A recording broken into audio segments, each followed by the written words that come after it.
by a more general discussion. I want to get your thoughts about the stay-at-home orders in general, because the attorney that we had on, Mark Muise, it was his view. California has in the California Constitution a clause specifically about individual liberty. There's all kinds of provisions in the Bill of Rights that apply to various types of liberties.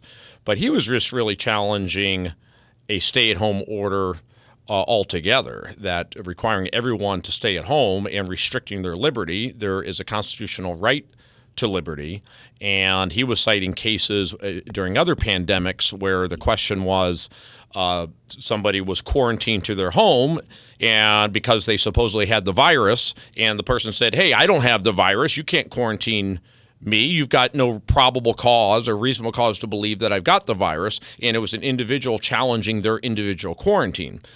And so it was his view that, there's no precedent for saying that everyone must stay at home, regardless of whether you have the virus or not. That to say that it applies to the entire state of California, regardless of your age, your risk factors, your health condition, whether you live in a mountain village or in downtown Los Angeles, that everyone must stay at home, even healthy people. It was his view that that is an unconstitutional infringement on liberty. Do you have thoughts about that? Yeah, I do. It's interesting. I saw somebody had made a post along the lines that, a quarantine is when you restrict the liberty of somebody who has a contagious disease. Tyranny is when you restrict the liberty of people who are healthy. It's interesting. And one of the main reasons, just by way of background, that I've been bringing these lawsuits is I fear that this is going to become the new norm, right? This pandemic certainly is something unique, but it's not unique to have these, these flu seasons that some can be far worse than others. Where we're going to run up against, the challenges, there's some prudential parts here. I think you're going to have to get a judge, number one, who's going to be willing enough to say, okay, I'm going to strike down this executive order, and is this going to cause, additional harm, regardless of whether or not it's constitutional? A good friend of mine, Andy McCarthy, who writes for National Review, and you see him on Fox and so forth. He was a lifelong prosecutor, and he wrote a really interesting piece when he was looking at over history. And the more that there's a panic in the public, there's a more willingness of the courts to uphold restrictions on liberty during that time. Whereas as things tend to wane, there tends to be more of a willingness of the courts to want to step in. I personally feel like we've reached that point where the initial panic has kind of subsided. I think Americans, we're good neighbors by our nature, right? We're always willing to help out our fellow man, our neighbor, whether, we heard stories of thousands of healthcare workers, essentially running to the sound of the guns in New York to help out there without pay and being, subject to getting the virus. But we're also the same people who threw tea in the Boston Harbor, right? So there's this conflict, as it were, between, okay, we're willing to help out and to promote the public interest and the public good, but when the restrictions that are imposed on us start to feel tyrannical, I think you're going to start to see a shift in the public. And we saw that just last week in Michigan with the large rally in Lansing. And so I think in many respects, the courts kind of take that temperature as well. And I think we're going to find that early on, there might be less willingness to strike down these things. Later on, as we're moving on and seeing what the data is and so forth, and there may be a stronger willingness to do that. Mm-hmm. One of the seminal cases, and just kind of getting a little bit more to the point, one of the seminal cases was decided by the Supreme Court, the Jacobsen case in 1905, where there was an outbreak of smallpox in Cambridge, Massachusetts. There was a state law that was being enforced by the city that people were required to get vaccinations. And there was individuals who challenged that. They didn't want to, the government to, infringe upon their liberty in that way, to actually have to take medication by order. And the Supreme Court upheld that. So the courts give far greater deference to the executive during these times of pandemic and crisis and so forth. But in that same case, the court also made clear that if there isn't a real or substantial relation of the restriction to the actual satisfying the government objective, or if it is plainly a direct and palpable violation of fundamental law, fundamental liberties, then it's the court's obligation to step in and to say so. So getting to the point, I think these overall restrictions on liberty, I think, do go overboard. And when you look at the specifics, like here in Michigan, and this is really we had two lawsuits. One we've already resolved favorably with a stipulated order from the court. The governor had to back down and acknowledge that my clients had a First Amendment right. We had a pro-lifer on a public sidewalk outside of an abortion center holding a pro-life sign and preaching, one of them.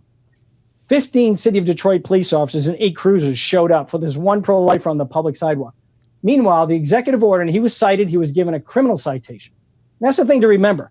These are not suggestions by our chief executives, and certainly here in Michigan. If you violate this order, it comes with criminal sanctions. It is now a misdemeanor, which is punishable by fines and imprisonment. So we got to bear that in mind, that these are criminal laws that they're now imposing upon us. Yeah.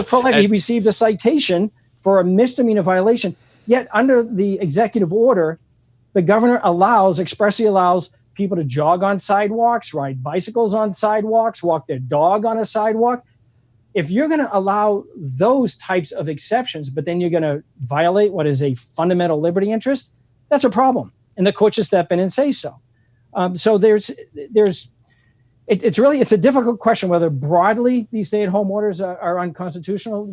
I'm likely there's going to be challenges coming out there. My lawsuits are more specific, dealing with the specific clients and the real irrationality of some of the restrictions.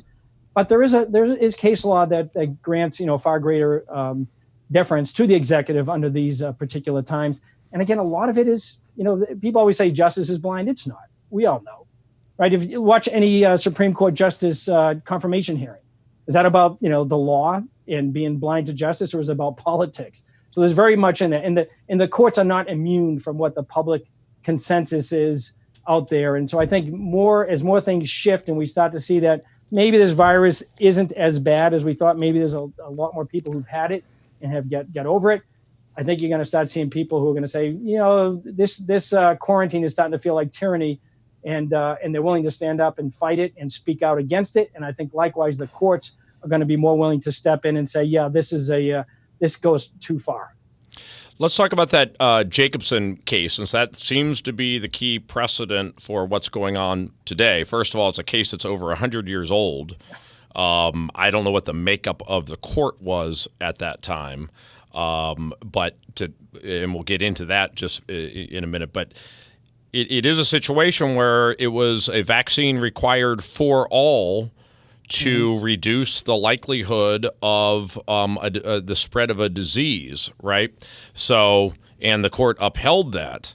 So I guess that tends to tell you that, yes, perhaps a governor today can order something that applies to everyone, regardless of risk factor, because of the risk of this pandemic. I mean, is that what they're going to hang their hat on? They're going to say that vaccinating someone is the equivalent of ordering someone to not leave their home?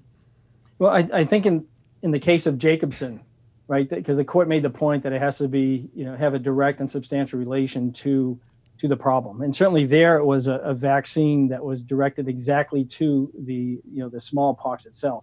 So the further you get away from its direct relation, like, again, using the example here in Michigan, the Michigan governor is prohibiting individuals who own property up north to travel to their own homes, their own residences up north, to move from populated areas where there might be a greater chance or risk of them catching the virus to more secluded, their hunting camps or lake camps up in northern Michigan. But, and I'm representing 2 clients that were sued challenging this provision. One, for example, lives in Saginaw, and their cottage is in Charlevoix County, which is further up north in the state of Michigan. Under the executive order, you could still drive from Saginaw to Charlevoix County and go to a convenience store and buy a lotto ticket. They haven't shut down the lotto. I mean, that's bringing money into the coffers. You could drive to a pet store up there and literally buy, food for a goldfish. You could drive up there and get gasoline, but you can't drive up there and go to your own property. You could literally drive up there and jog on the sidewalk around your house, but as soon as you walked into your house, it's a criminal misdemeanor.